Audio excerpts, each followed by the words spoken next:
అందరూ ఎలా ఉన్నారు? అందరూ బాగుండాలని కోరుకుందాం. మనకి కాలాలు 3, అలాగే ఋతువులు 6. కాలాలు మారినప్పుడల్లా, ఋతువులు మారినప్పుడల్లా మన శరీరానికి ఇబ్బందులు తప్పవు. ఋతువులు 6 అంటే మరి 2 నెలలకు ఒక ఋతువు మారుతుంది. కాలాలు 3 అంటే 4 నెలలకు ఒక్కసారి కాలం మారుతుంది. ఆయా కాలాల్లో ఉండేటటువంటి వాతావరణానికి తగ్గట్టుగా మన శరీరాన్ని మలుచుకోవాలి. అలాగే ఆహారపు అలవాట్లను కూడా మనం మార్చుకుంటూ ఉండాలన్నమాట. వర్షాకాలంలో ఒక రకంగా ఉంటుంది, అలాగే శీతాకాలంలో ఆ చలికి తగ్గట్టుగా ఒక రకంగా ఉంటుంది. మనం ఈ కాలానికి మధ్యలో ఆ గ్యాప్లో కాలం మారి ఈ కాలం వర్షాకాలం పోయి శీతాకాలం వచ్చిందనుకోండి, వచ్చేటప్పటికి ఈ చలికి అక్కడ ఉండేటటువంటి ఆ వర్షాలు పోయి ఈ చలి వచ్చేటప్పటికి కొంత మార్పు వచ్చేస్తుంది. ఆ మార్పులో మన శరీరం అడ్జస్ట్ కాక ఇబ్బందులు పాలవుతుంది.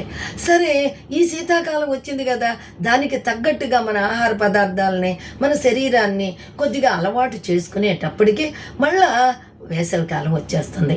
అలా ఈ కాలానికి తగ్గట్టుగా ఇది శీతాకాలంలో చలి ఎక్కువ, వేసవికాలంలో వేడి ఎక్కువ. ఈ రెండింటి మధ్యలో ఉండేటటువంటి ఈ గ్యాప్లో, ఈ మార్పులో మళ్ళా శరీరం ఇబ్బంది పాలవుతుంది, అనారోగ్యానికి గురవుతూ ఉంటాము. కాబట్టి మళ్ళా ఈ వేసవి కాలానికి తగ్గట్టుగా మనం మార్పులు చేసుకుంటూ ఉండాలన్నమాట. ఇలా మన బాడీని మనం ఇలా మార్చుకుంటూ, మన ఆహార పదార్థాలని మార్చుకుంటూ మన ఆరోగ్యాన్ని మనం కాపాడుకుంటూ ఉండాలి.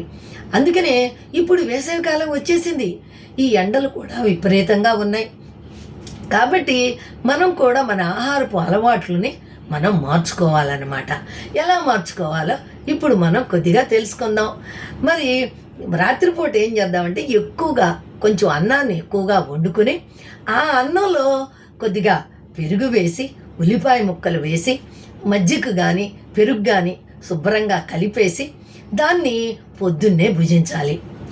మనం నూనెతో చేసినటువంటి వంటకాలని ఈ వేసవిలో మనం మార్చుకోవాలన్నమాట. ఎక్కువ తినకూడదు.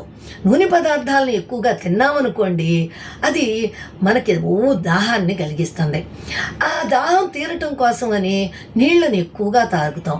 అలా తాగినా కూడా దప్పిక తీరదు, పొట్ట ఉబ్బరించుకొస్తుంది అనమాట.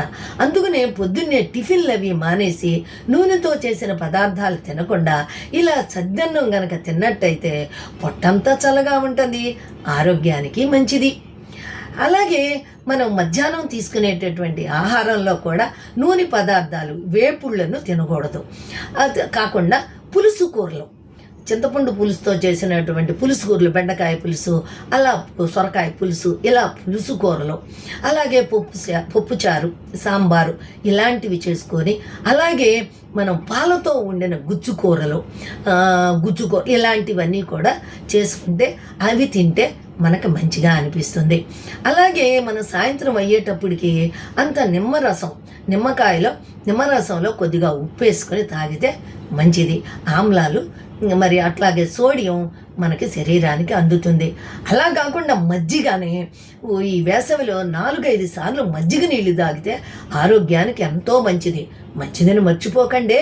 ఎందుకంటే మజ్జిగన కొంచెం ఉప్పు వేసుకొని, నిమ్మకాయ పిండుకొని ఆ మజ్జిగ నీళ్ళు కనుక తాగినట్టయితే మన శరీరాన్ని చల్లబర్చి మరి వేడిని లేకుండా చేస్తుంది అన్నమాట. తెలిసింది కదా. ఇలా మనం ఈ వేసవిలో మన ఆహారపు అలవాట్లను గనక సక్రమమైన పద్ధతిలో మనం గనక నడుపుకున్నట్లయితే మన ఆరోగ్యం మన చేతిలో ఉంటుంది. ఏమంటారు?